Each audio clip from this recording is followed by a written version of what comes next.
এদিকে নুসরাত একটা রেস্টুরেন্টের সামনে এসে দাঁড়িয়ে অপেক্ষা করছে তার সেই অজ্ঞাত প্রেমিকের সাথে দেখা করবে বলে। মনের ভেতরে ভয় ভয় কেমন ধুকপুক করছে আর বারবার শুধু আল্লাহকে ডাকছে।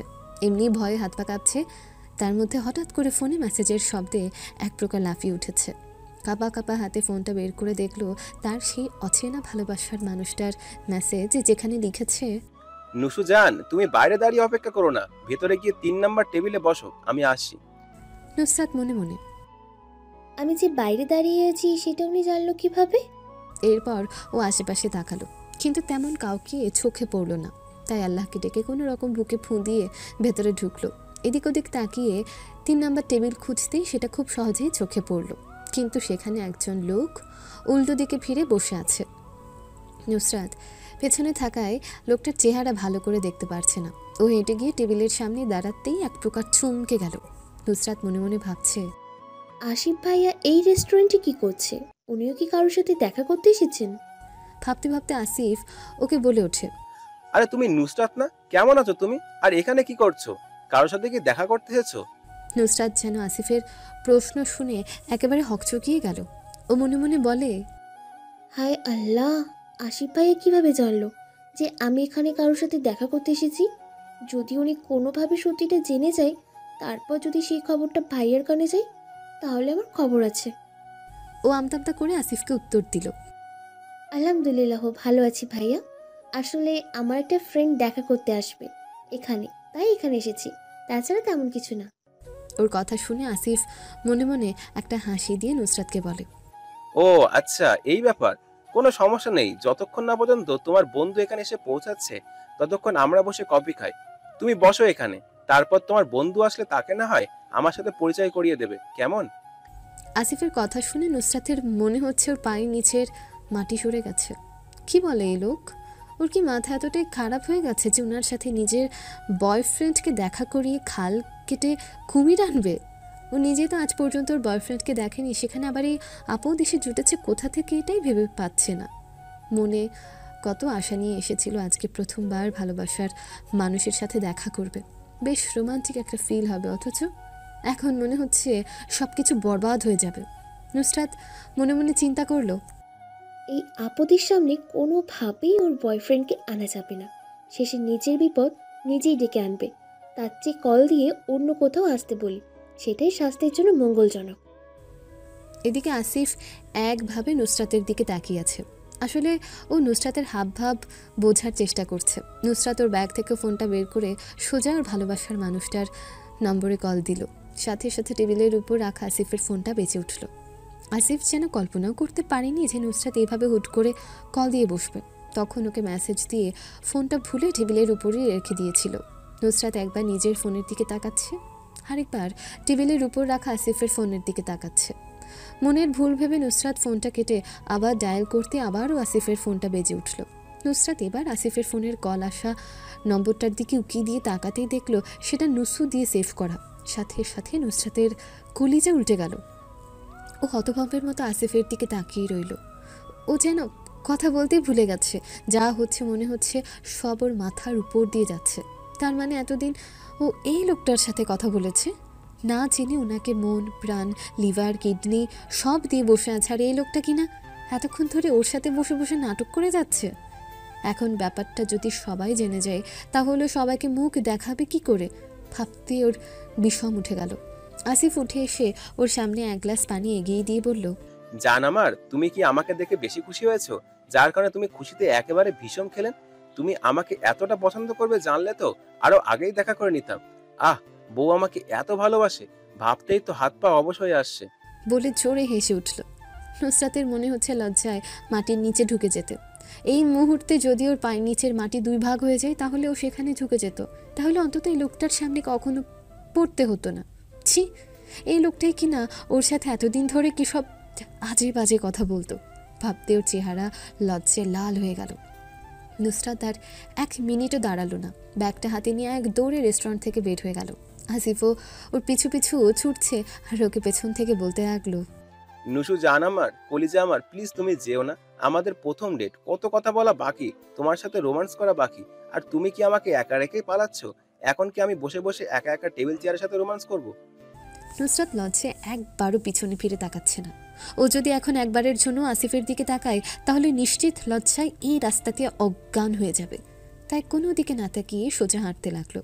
আর একটু হাঁটতে একটা অটো পেল, সাথে সাথে সেটাতে উঠে পড়ল।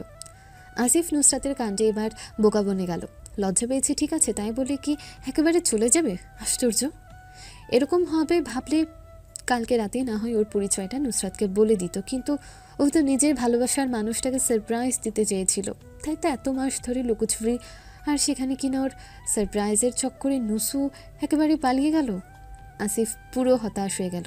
সে নুসরাতের নাম্বারে একের পর এক কল দিতে লাগলো, কিন্তু নুসরাত ভুলেও আর ফোন রিসিভ করছে না।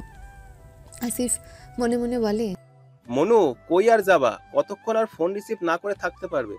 তুমি যে আমাতেই বাধা পড়েছো সোনা। বলে মুচকি হাসি দিয়ে সেও বাসার উদ্দেশ্যে রওনা দিল। মুনতাহা প্রায় চলে এসেছে, আর মাত্র 10 মিনিট লাগবে গাড়ি পৌঁছাতে। এমন সময় ওর আব্বুর কল এলো ফোনে। ও ফোনটা রিসিভ করে হ্যালো বলতে ওপাশ থেকে ওর আব্বু বলে, মুনতাহা, তুমি কি তোমার নানুর বাসায় পৌঁছে গেছো? মুনতাহা উত্তর দিল, আব্বু এখনো পৌঁছায়নি, তবে 10 মিনিটের মধ্যেই গাড়ি পৌঁছে যাবে। ওর আব্বু বলে, তুমি ওখান থেকে এই মুহূর্তে ফিরে এসো। এখন সেখানে যাওয়ার কোনো দরকার নেই। আমি চাই না তোমার মামা বাড়ি কেউ আপাতত তোমার আর মাহতাবের ঝামেলার বিষয় জানুক, তাহলে ওনারা অন্য কিছু ভাববেন। এতে করে আরো নানান ধরনের কথাবার্তা সৃষ্টি হবে, এক কান থেকে পাঁচ কান হবে, সবাই তোমাকে নিয়ে হাসাহাসি করবে। তার চেয়ে আগে ঝামেলা মিটুক, তারপর যেও। বলে মুনতাহাকে কোনো কথা বলার সুযোগ না দিয়ে উনি ঠাস করে ফোনটা কেটে দিলেন। মুনতাহার মনে হচ্ছে এখন গাড়িতে বসেই কান্না করতে, কিন্তু তাতে গাড়িতে থাকা অন্য মানুষজন তার দিকে কার্টুনের মতো তাকিয়েই থাকবে ভেবে আপাতত নিজেকে কন্ট্রোল করলো। তারপর গাড়ি থেকে নেমে অন্য গাড়িতে উঠে আবার বাসার উদ্দেশ্যে রওনা দিল। মাহাতাব কোর্টে পৌঁছে নিজের নির্দিষ্ট রুমটাতে গিয়ে বসলো। তারপর ধীরে সুস্থে ফোনটা বের করে একটা শয়তানি হাসি দিয়ে রুমানা নামে সেভ করা বহু পুরনো একটা নাম্বারে ডায়াল করলো। ফোনটা প্রথমবার বাজতেই ওই পাশ থেকে একটা 27 বছরের একটা মেয়ে তাড়াতাড়ি করে ফোনটা রিসিভ করলো। মনে হচ্ছিল এই কলটার জন্য সে দীর্ঘ সময় ধরে অপেক্ষা করছে। রুমানা হলো মাহাতাবের আগের অ্যাসিস্ট্যান্ট। নাহিদের আগে রুমানাই মাহাতাবের সাথে কাজ করেছে। কিন্তু দিন যতই যাচ্ছিল রুমানা আস্তে আস্তে মাহাতাবের প্রতি আসক্ত হয়ে পড়েছিল, এবং একসময় সে লজ্জা শরমের মাথা খেয়ে মাহাতাবকে বিয়ের প্রস্তাব দিয়ে বসে। কিন্তু মাহাতাব কখনোই রুমানাকে ওই চোখে দেখেনি। সে কখনো রুমানার এইসব ব্যবহারে সায় দেয়নি। একটা সময়ের পর যখন রুমানার পাগলামি বেড়ে যেতে লাগলো, তখনই মাহাতাব বাধ্য হয়ে রুমানাকে কাজ থেকে বহিষ্কার করে দিল। তারপরও প্রায় মাহাতাবকে ফোন দিয়ে মেসেজ দিয়ে রুমানা বিরক্ত করত। কিন্তু হঠাৎ একদিন যখন মাহাতাব নিজে ওর বিয়ের কথা বলল, সেটা শুনে সে অনেক কান্নাকাটি করেছিল। তারপর থেকে রুমানা আর কখনো মাহাতাবকে কল করেনি। যাই হোক, রুমানা খুব তড়িঘড়ি করে কলটা রিসিভ করে বলল, আসসালামু আলাইকুম স্যার, কেমন আছেন আপনি? উত্তরে মাহাতাব বলে, আসসালামু আলাইকুম রুমানা, কি খবর তোমার, কেমন আছো? রুমানা উত্তর দিল, জি আলহামদুলিল্লাহ ভালো আছি স্যার। আপনার ওয়াইফ কেমন আছে? মাহাতাব একটা দীর্ঘশ্বাস ফেলে। আমার সাথে তার আর কোনো সম্পর্ক নেই। তোমাকে বিয়ে না করে ওই মেয়েটাকে বিয়ে করে বড্ড ভুল করেছি আমি। বিয়ের 6 মাস হয়ে গেল, আজ পর্যন্ত আমি তার কাছে স্বামীর অধিকার পাইনি। সে কখনো আমাকে মেনে নেয়নি। তার সাথে কি সংসার করা যায় তুমি বলো? তাই আগামী 15 দিনের মধ্যে আমি তাকে ডিভোর্স দিচ্ছি।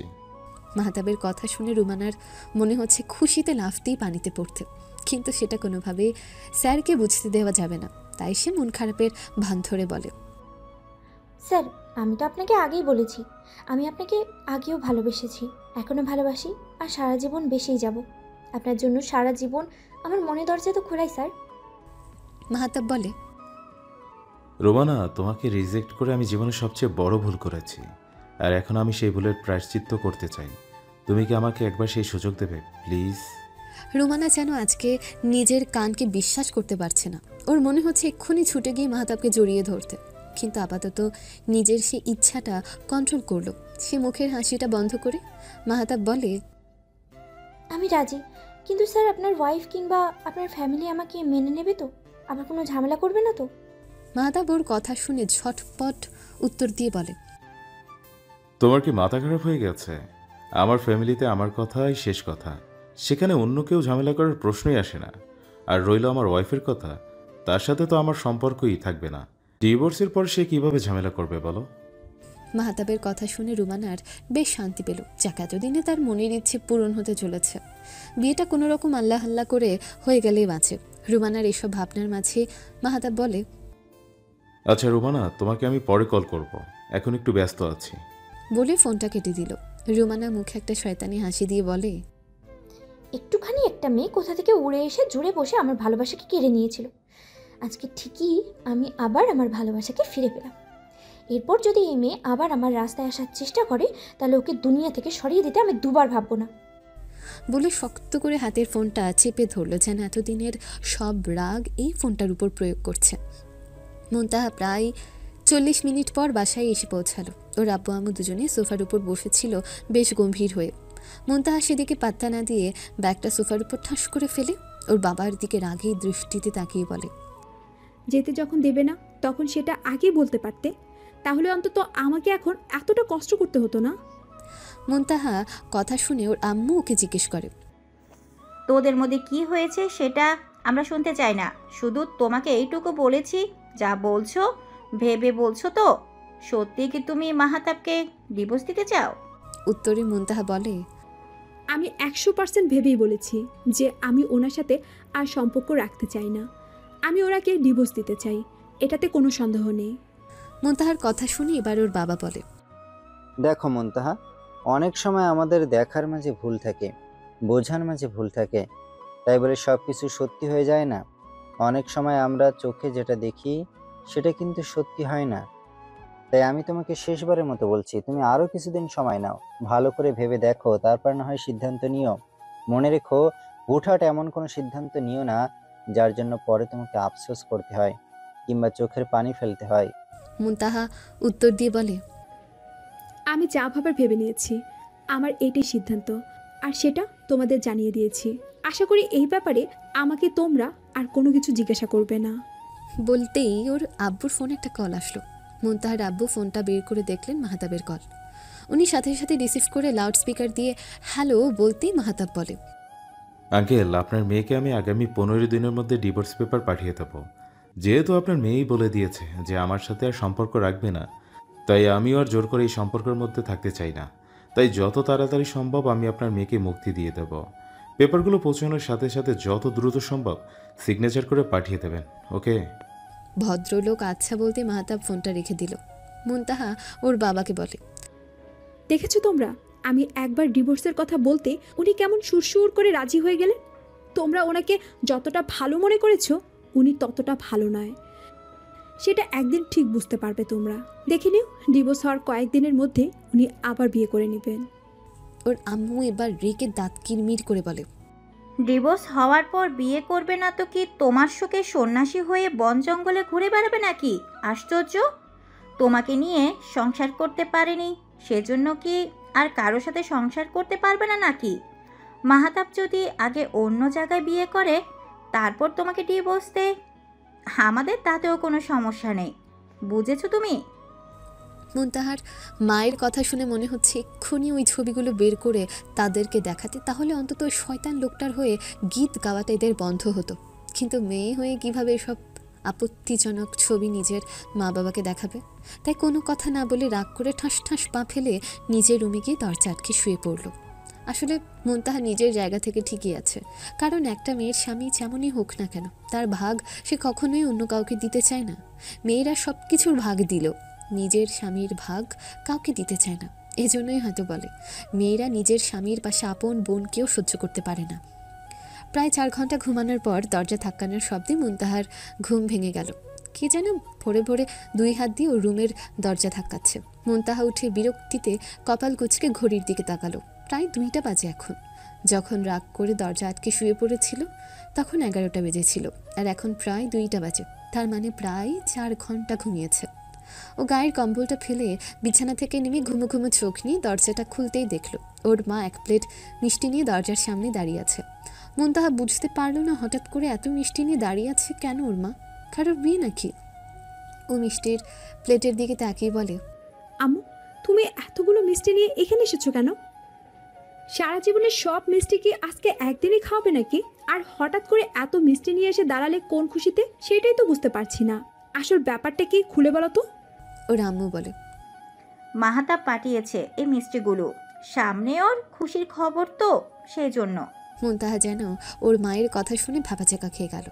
সামনে আবার ওই লোকটার কিসের এত খুশির খবর, যার কারণে ডিভোর্স হবে জানা সত্ত্বেও ও শ্বশুর বাড়িতে একেবারে মিষ্টি পাঠিয়ে দিয়েছে। ও সেটাই ভেবে পেল না। ও আম্মুকে জিজ্ঞেস করলো, ওনার খুশির খবর সেই মিষ্টি আমাদের বাড়িতে পাঠিয়েছে কেন? আমরা কি কোনো দিন মিষ্টি খাইনি যে ওনার খুশিতে আমাদেরকে মিষ্টি মুখ করতে হবে?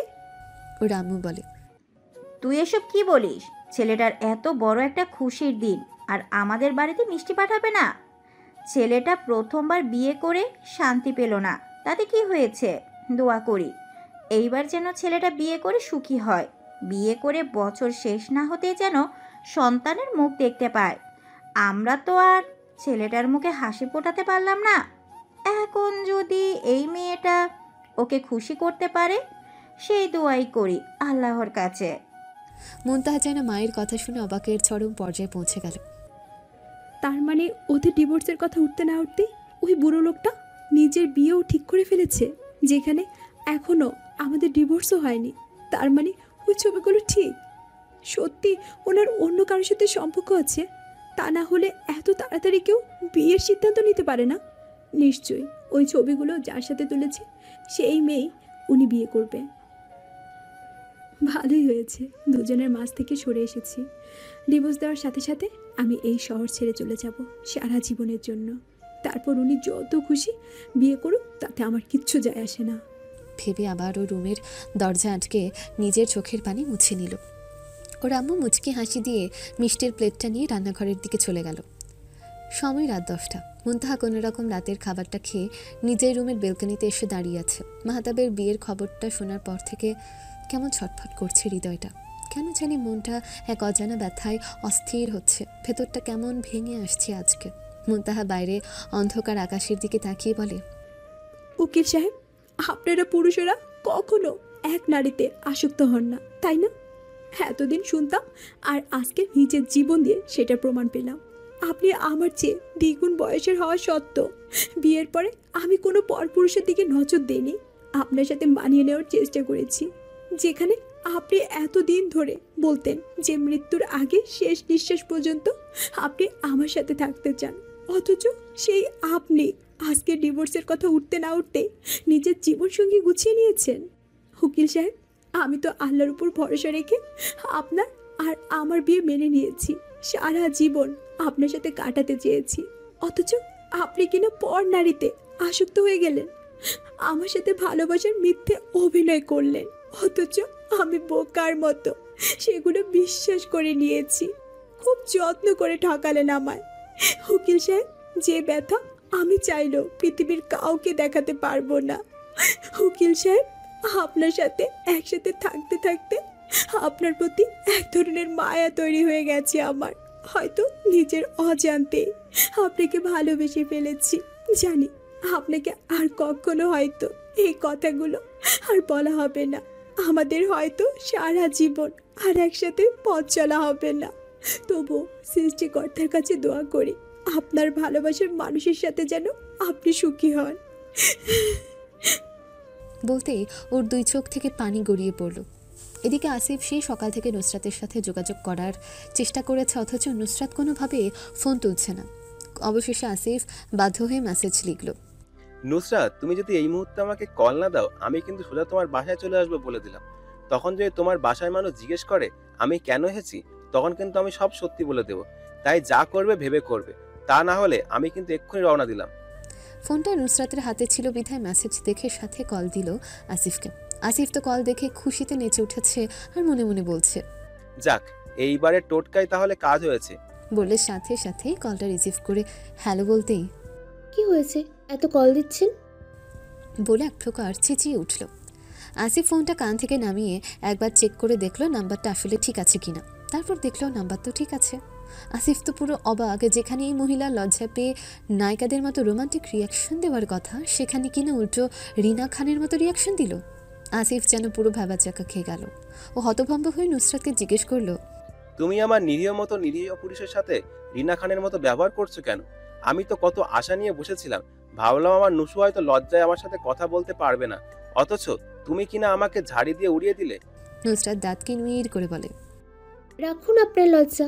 এদিকে আমার ভাইয়া আর আপনার বোনের মধ্যে যে ডিভোর্স হচ্ছে সে বিষয়ে কি কোনো খবর আছে আপনার? ফালতু লোক কোথাকার, শুধু রোম্যান্স নিয়ে পড়ে আছেন সেই সকাল থেকে। আসিফ নুসরাতের কথা শুনে যেন চমকে উঠল। সে যেন নিজের কানকে বিশ্বাস করতে পারছে না। এত বড় কথাটা কি না সে এইমাত্রই জানতে পারল? তার বাবা মা কেউই তো এই ব্যাপারে তাকে কিছু বলেনি কখনো। সে অবাক হয়ে নুসরাতকে বলে, কি বলছো তুমি এসব পাগলের মতো? বনু তো গতকাল তোমাদের বাসা থেকে এসেছে, কিছুদিন থাকবে এখানে, সেই জন্য তুমি কি না বলছো ডিভোর্সের কথা? মাথা কি খারাপ হয়ে গেছে নাকি তোমার? নুসরাত রেগে উত্তর দিয়ে বলে, মাথা আমার নয়, আপনার খারাপ হয়েছে। এত বড় একটা দুঃসংবাদ, অথচ আপনার সেই বিষয়ে এখনো বিন্দু মাত্র জ্ঞানই নেই। আপনার কি মনে হয় আমার ভাইয়া আর ভাবির মতো ডিভোর্স হলে তারপরও আমি আপনার সাথে সম্পর্ক রাখবো? যদি সেটা ভেবে থাকেন তাহলে একদমই ভুল ভাবছেন। আমি মোটেও সেরকম করব না। ওনাদের মতো ডিভোর্স হওয়ার আগেই আমি আপনার সাথে ব্রেকআপ করে দিব, এই আমি বলে রাখলাম। নুসরাতের কথা শুনে আসিফ বলে, নুসু জান আমার এইসব অলক্ষণে কথাবার্তা বলো না প্লিজ। এইসব ব্রেকআপের কথা বাদ দিয়ে তুমি আমাকে বলো ওদের মধ্যে কি সমস্যা হয়েছে। এতদিন তো সবকিছু ঠিকঠাকই ছিল, তাহলে হঠাৎ করে কি এমন হলো যার কারণে হুট করে একেবারে ডিভোর্সের সিদ্ধান্ত নিয়ে নিল? নুসরাত মাথাটা কিছুটা ঠান্ডা করে তারপর বলে, আমিও জানি না ওনাদের মধ্যে হঠাৎ করে কি নিয়ে এত ঝামেলা হয়েছে। তখন রেস্টুরেন্ট থেকে বাড়িতে ফিরেই আমি মায়ের কাছ থেকে এই ব্যাপারটা জানতে পারলাম। আসিফ বলে, নুসু, আমাদের কিছু করা উচিত ওদের জন্য। আমি চাই না এই বয়সে আমার বোনের জীবনে ডিভোর্সের দাগ লাগুক, কিংবা কেউ আমার বোনকে নিয়ে কেউ হাসাহাসি করুক। এক কাজ করো, তুমি আগামীকাল সকালে আমাদের বাসায় এসে বোনের সাথে কথা বলে জানার চেষ্টা করো যে কি কারণ নিয়ে ওদের মধ্যে ঝামেলার সৃষ্টি হয়েছে। তারপর হাতে যে কয়দিন সময় আছে সেই কয়দিন আমরা আমাদের মতো চেষ্টা করে যাব। নুসরাত বলে, আপনি ঠিকই বলেছেন, আমাদেরকে শেষবারের জন্য হলেও ওদের সম্পর্কটা বাঁচানোর চেষ্টা করা উচিত। আমি কালকে সকালেই আসছি আপনাদের বাড়িতে ভাবির সাথে কথা বলার জন্য, ঠিক আছে? নুসরাতের আশার কথা শুনে আসিফ হালকা হেসে বলে, এই তো একেবারে আমার লক্ষ্মী বউয়ের মতো কথা বলছো জানো। তাহলে এবার আমাদের টিয়া পাখির মতো করে একটা চুম্বন ফিক্কা মারো তো দেখি। নুসরাত ওর কথা শুনে বলে, ফাজিল লোক, নিজের বোনের সম্পর্ক নিয়ে টানাটানি পড়েছে আর উনি আছেন ওনার ধান্দায়। বলে ফোনটা ঠাস করে মুখের উপর কেটে দিল। আসিফ ফোনটা রুমে রেখে সাথে সাথে নিচে এসে মা বাবার রুমে ঢুকলো।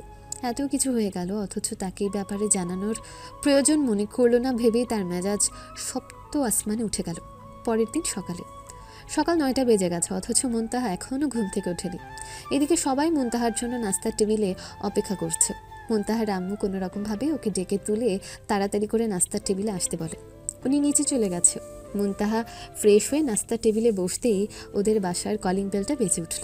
আসিফ যেন জানতোই কে এসেছে, তাই তাড়াহুড়ো করে খাবার টেবিল থেকে উঠে দরজা খুলতে চলে গেল। দরজা খুলে নুসরাতকে দেখেই দাঁতগুলো সব বের করে একটা ক্লোজ আপ হাসি দিয়ে চোখ টিপ মারল।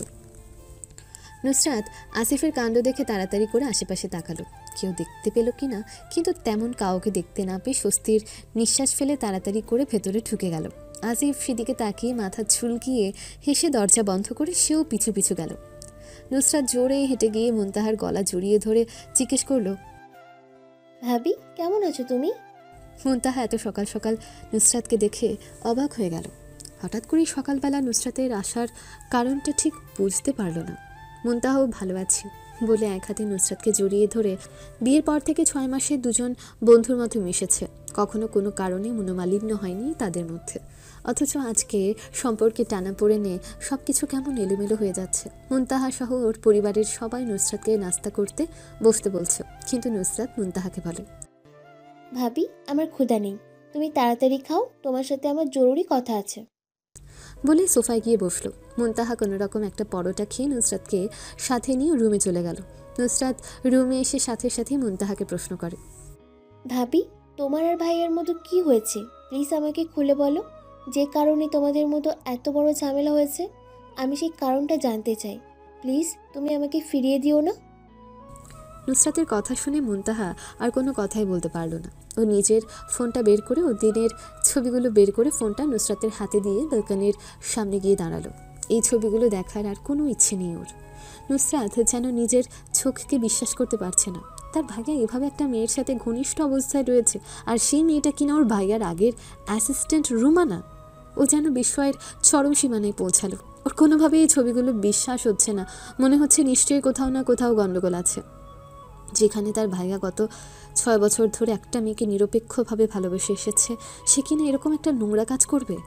নুসরাত হেঁটে গিয়ে মুনতাহার পিছনে দাঁড়িয়ে বলে, ভাবি, তুমি এই ছবিগুলো বিশ্বাস করো না। ছোটবেলা থেকে আমার ভাইকে দেখে আসছি। আমার ভাইয়া মোটেও এরকম না। নিশ্চয়ই কেউ আমার ভাইয়াকে ফাঁসাচ্ছে। তাছাড়া এমন একটা সত্যি তোমার থেকেই লুকানো আছে যেটা তুমি এখনও জানো না। আর যেদিন জানতে পারবে সেদিন তুমি নিজেই অবাক হবে। তখন আর এইসব কিছু তোমার বিশ্বাস হবে না।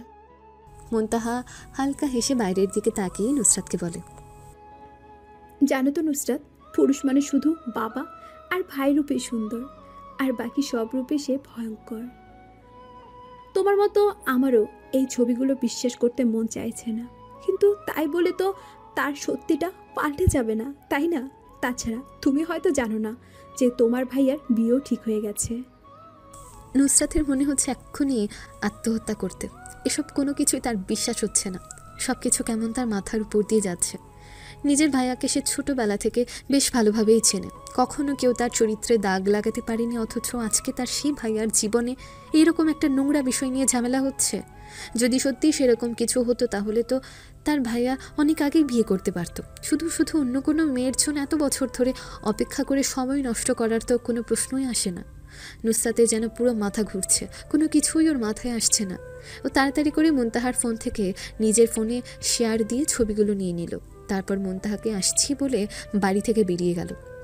মুনতাহা নুসরাতের যাওয়ার দিকে তাকিয়ে বলে, আমার উকিল সাহেব, আপনি বরং তারই গল্প হন যে আপনাকে নিয়ে লিখতে চায়। আমি না হয় আপনাকে দেখে নিলাম দূর হতে কোনো এক বইমেলায়। রাত প্রায় 1টা। মাহতাবের চোখে কোনো ঘুম নেই। কোর্ট থেকে গত 2 দিন ধরে বেশ রাত করে বাড়ি ফেরে সে।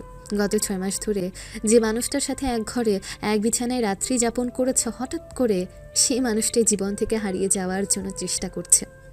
কোনো এক অনাকাঙ্ক্ষিত বিষাক্ত বাতাস বয়ে যাচ্ছে দুটো মানুষের জীবনের উপর দিয়ে।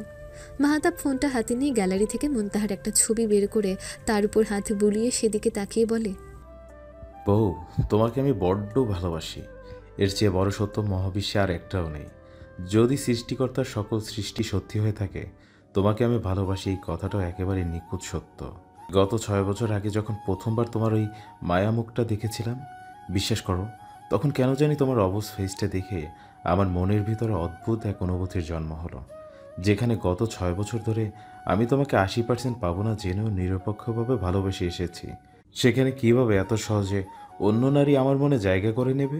তোমাকে দেখার পর আমি আর আমার মনের দরজা কখনো খুলিনি। অনেকেই চেষ্টা করে দিচ্ছিল সেখানে প্রবেশ করার, কিন্তু আমি তার আগেই দরজা শক্ত করে খিল দিয়েছি, শুধু তোমার জন্য। অথচ সেই তুমি কিনা আমাকে ভুল বুঝলে। বউ, তুমি ভাবলে কিভাবে যে আমি অন্য কাউকে ভালোবাসি, যেখানে আমি প্রতি মুহূর্তে তোমাকে নিয়ে স্বপ্ন দেখি। আমার হৃদয় জুড়ে যে শুধু তোমারই বিচরণ। যেখানে এত বছর ধরে তুমি সবসময় আমার প্রার্থনায় আছো, সেখানে আমি কিভাবে এত তাড়াতাড়ি তোমাকে ভুলে যাব? তুমি যে অনেক আগের থেকে আমার হৃদয়ে আবদ্ধ বউ। যেহেতু তুমি আমাকে ছেড়ে চলে যাওয়ার মতো দুঃসাহস দেখিয়েছ বউ, সেহেতু তোমাকে যে আমার পক্ষ থেকে একটু কষ্ট পেতেই হবে। তাই রেডি থেকো, কেমন? বলে মাহতাব মুনতাহার ছবিটার উপর আলতোভাবে একটা চুমুক দিল। পরের দিন খুব ভোরেই মুনতাহার ঘুম ভেঙে গেল। বাসার কারোর ঘুম ভাঙেনি এখনও, তাই একা একা রুম থেকে বেরিয়ে সোজা ছাদে চলে আসলো। অনেকদিন পর ছাদে এসে ফুল গাছগুলো দেখে মনটা বেশ ফুরফুরে হয়ে গেল। চারপাশে ফুলের গন্ধে মম করছে। মুনতাহা প্রাণ ভরে নিঃশ্বাস নিল প্রায় অনেকক্ষণ যাবত। এরপর সব গাছগুলোর গোড়ায় ভালোভাবে পানি দিল। এরপর হেঁটে এসে ছাদের কার্নিশে দাঁড়াতে ওর চোখ পড়ল ওদের বাসার থেকে বেশ কিছুটা দূরে রাখা একটা গাড়ির উপর। মোটামুটি দূরে থাকার জন্য গাড়িটা এতটা স্পষ্ট না দেখা গেলেও এটুকুও ঠিকই বুঝতে পারলো যে গাড়িটা মাহতাবের গাড়ির মতো।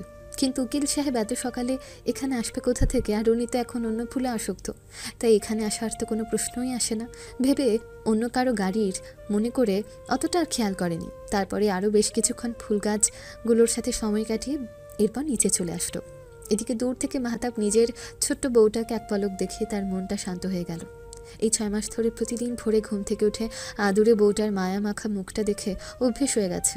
তার, কিন্তু গত দুদিন ধরে তো আর সেই সুযোগটা হচ্ছে না, তাই বাধ্য হয়ে এত ভোরে রওনা দিয়ে আসতে হলো তাকে। যাই হোক, তবুও সকাল সকাল বউটার দেখা পেয়েছে, এটাই আপাতত অনেক। তাই মাহাতাব ওখান থেকে তাড়াতাড়ি করে গাড়ি নিয়ে বের হয়ে গেল। একটু পরেই আবার এখানে আসতে হবে বিশেষ কাজে। এদিকে নুসরাত আর আসিফ সকাল থেকে ভেবে যাচ্ছে কিভাবে এই সমস্যার সমাধান করবে। আসিফের একদিকে প্রচণ্ড রাগ উঠছে মাহাতাবের উপর, কারণ নিজের বোনের সাথে এত বড় অন্যায় সে মন থেকে মেনে নিতে পারছে না। আবার নুসরাতের কথা শুনে মনে হচ্ছে কোথাও কোনো গণ্ডগোল আছে, সেটা ভেবে নিজেকে কোনো রকম কন্ট্রোল করছে। আবার নিজেদের মধ্যে টুকটাক কথা কাটাকাটিও করছে। সময় প্রায় সকাল 10টা। সবাই নাস্তা সেরে যে যার কাজে বেরিয়ে পড়েছে। মুনতাহার আব্বু স্কুলে চলে গিয়েছে, আর আসিফও বেরিয়েছে নিজের কাজে, আর মুনতাহার আম্মু রান্নাঘরে টুকটাক কাজ করছে। মুনতাহার কোনো কিছু ভালো লাগছে না, তাই সে সোফায় বসে টিভিটা অন করলো। হঠাৎ ওর বান্ধবী শর্মির কল এলো ওর ফোনে। মুনতাহা এতদিন পর শর্মির কল দেখে কিছুটা অবাকই হলো, কারণ এখন একসাথে পড়ালেখা না করার কারণে এখন আর আগের মতো কথা হয় না তাদের মধ্যে। এছাড়া মাঝে মাঝে যখন তাদের মধ্যে কথা হতো তখন প্রায় শর্মি মাহাতাবের বয়স নিয়ে কটূক্তি করে হাসাহাসি করত।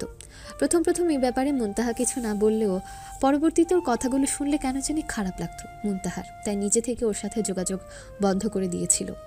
যাই হোক, যেহেতু ছোটবেলা থেকে একসাথে বড় হয়েছে, তাই শর্মির ফোন রিসিভ না করে পারল না। মুনতাহা ফোন রিসিভ করে হ্যালো বলতে শর্মি বলল, কি রে দোস্ত, কেমন আছিস তুই? কোনো খোঁজ খবর নেই তোর। বিয়ের পর দুলাভাইকে পেয়ে আমাকে ভুলে গিয়েছিস? মুনতাহা বান্ধবীর কথা শুনে হেসে উত্তর দিয়ে বলল, আলহামদুলিল্লাহ ভালো আছি দোস্ত, তোর কি অবস্থা, কেমন আছিস তুই? শর্মি উত্তর দিয়ে বলে, এই তো ভালো আছি দোস্ত। দুলাভাইয়ের কি খবর? খুব ভালোই আছিস মনে হচ্ছে, তাই না? মুনতাহা বলে, আল্লাহ ভালোই রেখেছে দোস্ত। কারণ ও যদি শর্মিকে ওদের মধ্যকার ঝামেলার কথা বলে তাহলে হয়তো শর্মি নানান রকম কথা বলে ওকে অপমান করবে। সেজন্য নিজের মনের ব্যথা নিজের মনের মধ্যেই লুকিয়ে রাখলো। শর্মি আচমকা বলে বসে, দোস্ত, শুনলাম তোদের মধ্যে নাকি অনেক বড় ঝামেলা হয়েছে। তুই নাকি ডিভোর্সের সিদ্ধান্ত নিয়েছিস। ঘটনা কি সত্যিই বলতো আমাকে? মুনতাহা শর্মির কথা শুনে পুরো হতবাক হয়ে গেল। ও কিভাবে জানলো এই কথাগুলো? ওদের দুই ফ্যামিলির মানুষ ছাড়া তো এক বিষয়ে অন্য কারো এসব কথা জানার কথা না। তাহলে সেটা শর্মির কানে পৌঁছালো কিভাবে, সেটাইও বুঝতে পারলো না। মুনতাহা অবাক হয়ে বান্ধবীকে জিজ্ঞেস করলো, তুই এসব কথা জানলি কি করে দোস্ত? তোকে এসব কথা কে বলেছে? শর্মি মুনতাহাকে বলল, দোস্ত, এসব কথা বাতাসে ভেসে বেড়ায়। আমি কোথা থেকে জানতে পারলাম আপাতত সেটা নিয়ে ভাবিস না। কিন্তু আমি চাই তুই যেই সিদ্ধান্তই নিবি খুব ভেবে চিন্তেই নিবি। কারণ একটা ভুল সিদ্ধান্তও সারা জীবনের কান্না। আবেগের বশেই হুট করে কোনো সিদ্ধান্ত নিস না, ওকে?